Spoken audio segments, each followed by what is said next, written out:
Manipur copy and pass here na adom butaram nok cheri ngasi gi video asidi adom gi YouTube ta video upload torga copyright claim lakpa du matau karamna copyright claim adu lokthokadage hadu mayam da takjage aro maktada Chrome da sanction biro ai sanction jare aduga YouTube ta sanction biro sida search tawju yare ai di search tawju sida thok lera sida thok tragadi search tawju gitamne adu ai di thobani na search tawraroi sida YouTube ta sanction jare aduga si desktop site to on thok biro ai on thok jare desktop site ta aduga adongi YouTube logo laibudo aduga logo mapadu namsan biro aduga your channel have to sanction biro sida adongi kana ko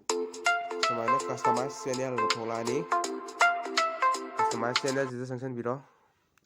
sikana ko mana YouTube studio haptragadi YouTube studio YT studio do hapwaina sida thorkani aigi hapagi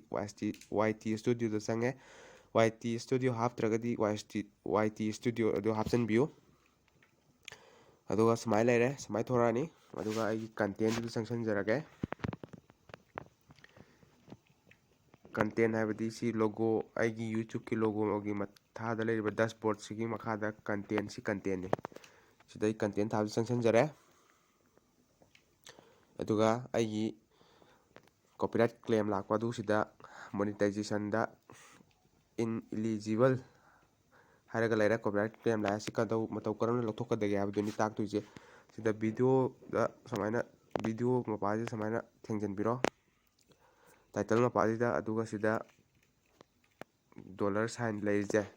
sida samaina sanction biro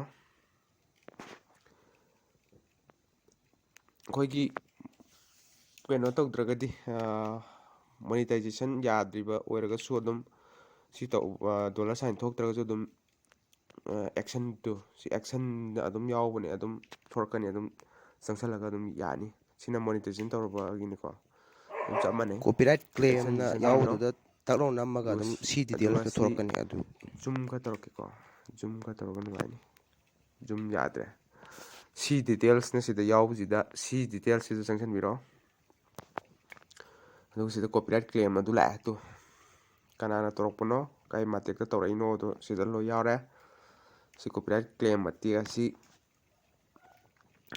sida to sida ngowraga box khajalaga sida matek am leirise to sida matek am leirise sini copyright claim je si lokthok haragadi sida select action na sida select action na sida yawrije sida sanction biro duga sida si matek si kaktat ke haragana kati trim out segment ha matek si kaktat ki duine ade replace song haragana sida si isai matek si lokthok isai ama mo hapchan duine mute song habjina isai je si matek si ma sound je pura lokthok ki duine adu ai gidi replace tawjage isai ma hapchange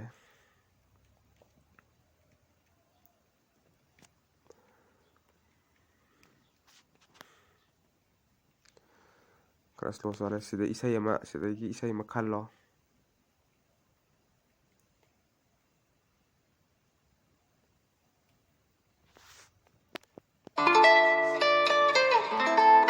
isai ma tem khallo sai nang apamba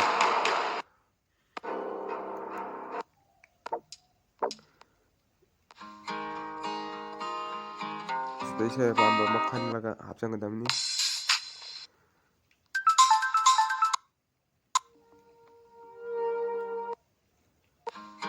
si hapchan karge add tawsalani add sida namjalani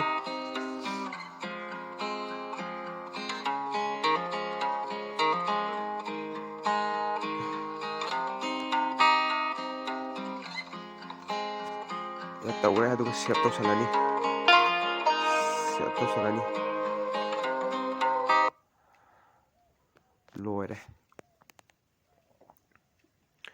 loire si copyright claim je si processing hojik processing tawriba ko processing